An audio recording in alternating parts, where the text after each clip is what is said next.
kita dengarkan ceramah dari pejuang kita. Ini kita udah kangen sama suara pejuang-pejuang. Alhamdulillah kita dengar lagi, yakni dari guru kita Adailallah Kiai Ahmad Sobri Lubis. Takbir! Sallu ala Nabi Muhammad.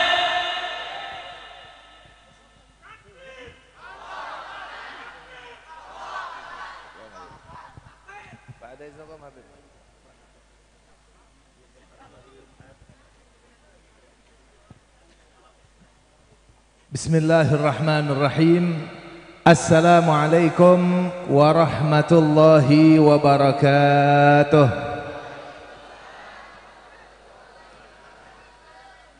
Alhamdulillahi rabbil alamin. Wa afdalus salati wa atammut taslim ala sayyidina Muhammadin wa ala alihi wa ashabihi ajma'in. أشهد أن لا إله إلا الله وحده لا شريك له ليس معه إله غيره وأشهد أن محمدا عبده ورسوله لا نبي بعده. قال الله تعالى في كتابه الكريم وهو أصدق القائلين لقد كان لكم في رسول الله أسوة حسنة لمن كان يرجو الله واليوم الآخر وذكر الله كثيرا. وقال نبينا محمد صلى الله عليه وسلم أو كما قال النبي صلى الله عليه وسلم اتقوا الظلم فإن الظلم ظلمات يوم القيامة. صدق الله العظيم وصدق حبيبه نبينا الكريم wa nahnu ala dzalika minasyahidin walhamdulillahi rabbil alamin. Amma ba'du, ahibba'il kiram yang saya hormati dan yang saya muliakan, segenap para habaib selaku zuriyah Nabi Muhammad sallallahu alaihi wasallam, darah dagingnya Nabi Muhammad sallallahu alaihi wasallam, yang tanpa mengurangi rasa hormat serta cinta kami tak kami sebutkan namanya satu persatu. Cukup banyak yang hadir di tempat ini. Ada Tuan Guru kita Al-Habib Hanif bin Abdurrahman Al-Attas yang insya Allah nanti akan memberikan tausiah untuk kita semua. Begitu juga ada Habib Mahdi bin Hamzah Segaf, Habib Muhsin bin Zaid Al-Attas, Habib Naufal bin Abdul Qadir Al-Habsyi, dan yang lainnya yang tidak bisa saya sebutkan satu persatu tanpa mengurangi rasa hormat serta cinta saya. Begitu pula kepada segenap para alim ulama, para kiai, para ajengan, para ustaz, para ustazah, para tuan-tuan guru. Di sini hadir juga segenap tokoh masyarakat, aparatur pemerintahan.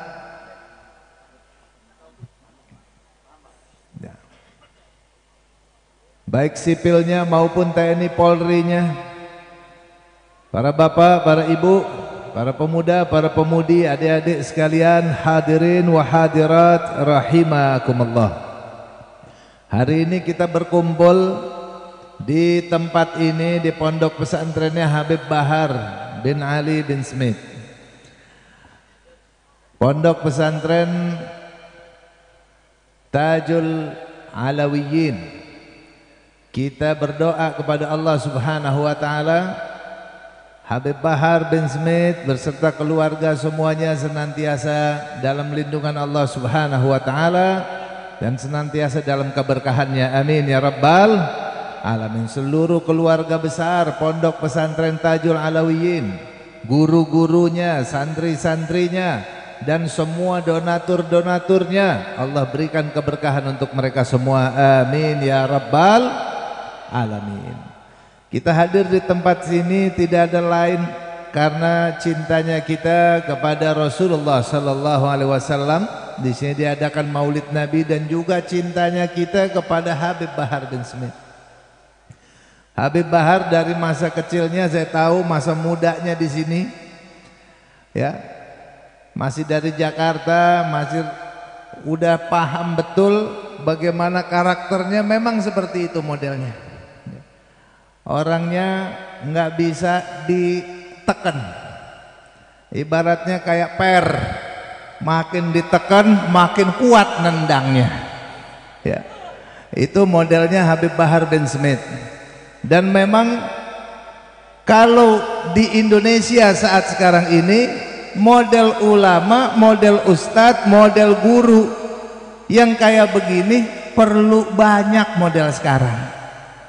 Kenapa demikian? Karena banyak sekarang orang kalau udah ditekan langsung melempem. Betul apa tidak? Udah ditekan aja langsung. Apalagi udah disandera kasus, udah dah, yang A jadi B, yang B jadi C, sehingga keluar sekarang ini generasi yang udah melenceng dari jalan. Kita perlu model orang-orang seperti Habib Rizik yang selalu meluruskan pemahaman, pemikiran dan jiwa, dan para habaib, para ulama yang lurus, tidak bergeming dengan urusan dunia. Betul apa tidak? Sehingga apa? Sehingga arah kita nih jelas. Masya Allah Bapak Ibu sekalian, sekarang terjadi perubahan, pergeseran nilai moral. Orang sekarang baru dibilang sukses kalau dia hartanya banyak. Sukses, betul tidak? Sekarang nih orang kalau udah jadi orang kaya namanya orang sukses. Yang kedua, dibilang orang sukses kalau udah jadi pejabat. Makin tinggi jabatannya makin sukses dia. Bangga banget tuh, liatin tuh anak saya tuh jadi ini, jadi itu. Bangga banget. Yang ketiga, makin tinggi gelarnya, gelar pendidikannya, makin sukses dia. Padahal tiga-tiganya ini itu adalah bencana paling besar dan paling banyak orang-orang akan kena siksa gara-gara dia. Betul apa tidak? Bapak Ibu sekalian, kita lihat orang dari kecil diajarin soleh dulu, iman dulu. Iman nomor satu. Kalau udah kuat iman, mau jadi apa silahkan. Mau jadi orang kaya silahkan. Insya Allah kekayaannya manfaat untuk diri dia dan bangsanya. Betul? Imannya dulu nih. Nanti mau jadi gelar seberapapun panjangnya, profesor, doktor, mau banyak silahkan, yang penting iman nomor satu. Kalau sekarang maaf kata maaf ya, ini gawat bener ini sekarang ini. Iman pokoknya nomor satu. Mau jadi pejabat yang tinggi jabatannya silahkan, iman nomor satu. Itu yang diharapkan. Orang beriman tapi jadi pejabat, ngurusin rakyat. Betul apa tidak? Alhamdulillah, jujur, nggak berani bohong, takut dosa. Kata Nabi SAW, pemimpin yang membohongin rakyatnya nggak akan cium wanginya sorga. Na'udzubillah min. Kalau orang beriman nggak berani bohong. Betul apa tidak? Iman dulu nih, iman, paham? Masya Allah, kalau udah jadi pejabat bangga bukan main. Pengen jadi pejabat nyogok, pengen jadi pegawai negeri nyogok. Awal masuknya udah nyogok, buat pengen jadi pejabat doang. Langsung tuh jadi budak-budak pimpinannya. Nggak habis pikir saya. Anak buah yang model kayak begini rusak mental. Pimpinannya bejat, anak buahnya alamat bejat tuh.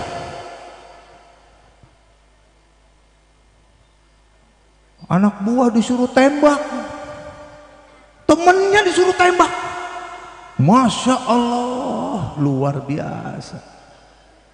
Ada yang begitu ada? Bukan main. Ini udah nggak masuk di otak. Kenapa?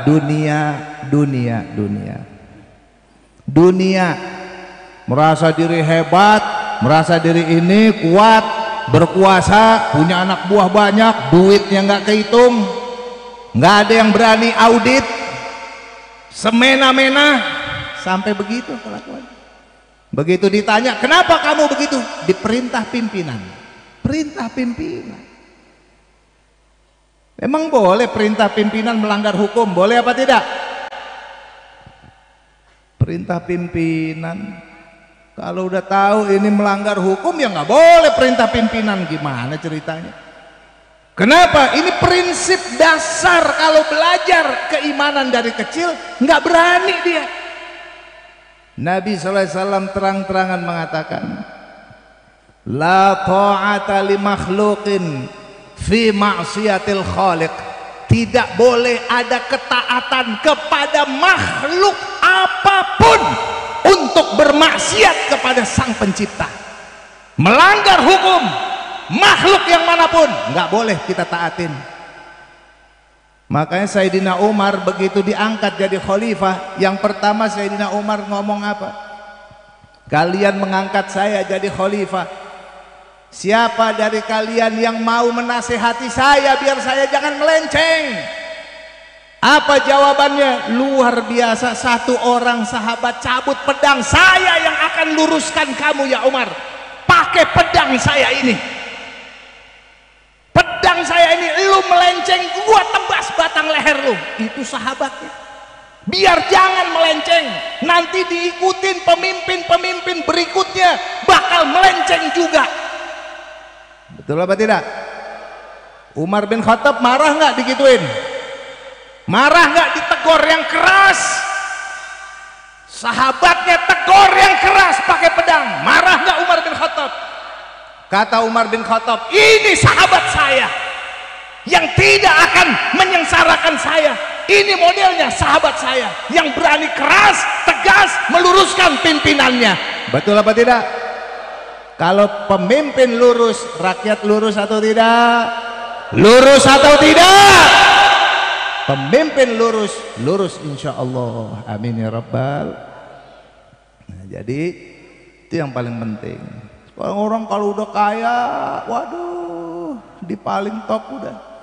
Bangga banget kalau punya anak jadi orang kaya. Nggak tahu tuh kaya halal apa haram nggak jelas. Yang penting kaya dulu. Betul? Ujung-ujungnya korupsi. Saya sama Habib Hanif nih sempat mondok pesantren bareng-bareng di pondok pesantren Bareskrim Mabes Polri. Di sana kita ketemu orang gelarnya tinggi, korupsi. Gelar tinggi, korupsi. Itu kenapa bisa begitu? Ilmunya nggak diragukan. Jadi penasehat ini, penasehat itu, korupsi. Kalau ngomong jago banget, iya gue dikorbanin sama pimpinan. Begitu, enak banget pada dasar lu ikutan. Bayangkan saudara sekalian, dibuatin program proyek korupsi, ikut bikin. Kalau nggak bikin nanti saya dipecat nih sama pimpinan saya. Ada nggak yang model begitu? Makanya kita perlu orang yang lurus. Model Habib Rizik, saya mau nanya, model Habib Bahar, dia mau nyalon jadi presiden apa tidak? Mau nyalon presiden tidak? Berebut nggak jadi presiden? Mau jadi menteri nggak? Anggota DPR? Habib Bahar jadi anggota DPR, bagaimana modelnya? Hah? Lihat Bang Saleh nih, Mayor Saleh, masih cocok. Ini saya bangga sama Mayor Saleh ini. Dia kalau nggak suka keluar pensiun dini, berjuang sama rakyat dari bawah sekarang.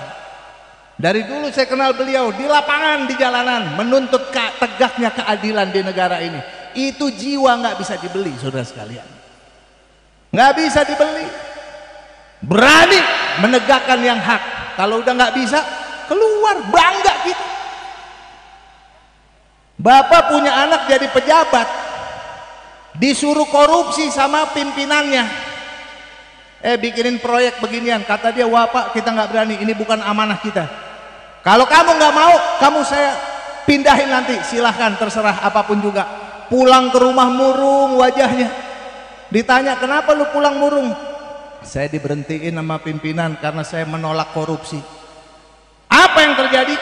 Orang tua yang benar bangga punya anak kayak gitu. Kamu baru anak bapak.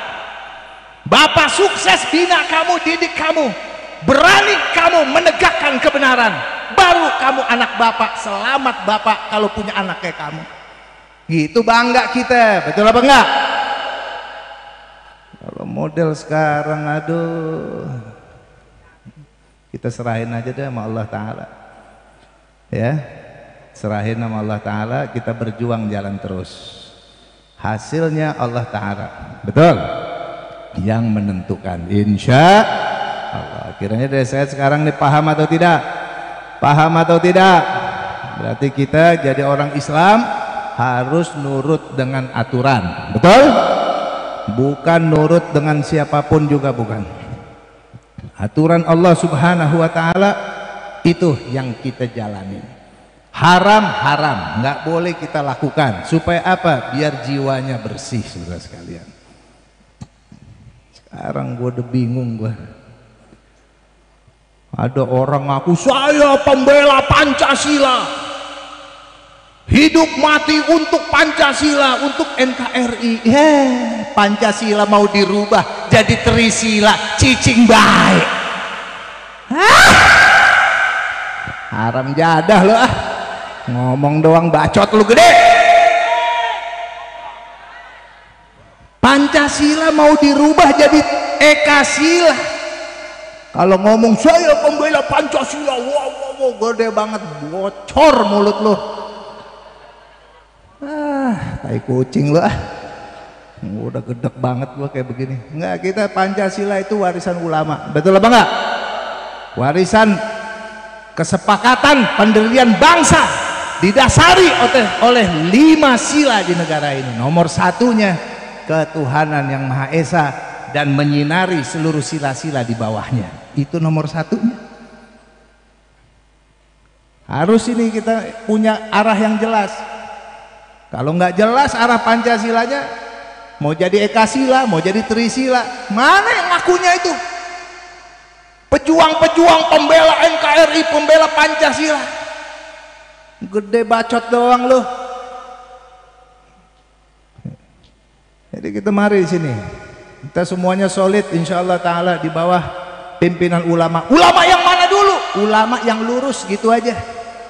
Gimana ulama yang lurus taunya? Istikharah, minta nasihat dari Allah Ta'ala. Ya Rob, saya mau berguru, bingung nih, bingung saya mau berguru, yang bener guru saya yang mana? Ya Allah, kalau sama si fulan gimana? Tolong ya Rob, saya mohon kepadamu, kalau dia bener baik ya Rob, ajak saya ke situ ya Allah, bimbing saya ke situ, jadikan saya berguru di situ, muridnya di situ. Begitu, minta bimbingan dari Allah Ta'ala biar dapat guru yang benar. Amin. Sekarang nih gawat kita di akhir zaman ini, kalau nggak tegas-tegas ini gawat juga, nanti bisa melenceng.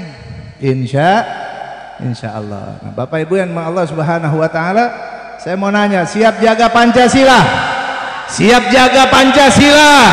Siap bela NKRI? Takbir! Sallu ala Nabi. Bapak Ibu yang Allah, cukup sekian dari saya. Mohon maaf kurang dan lebihnya. Assalamualaikum warahmatullahi wabarakatuh.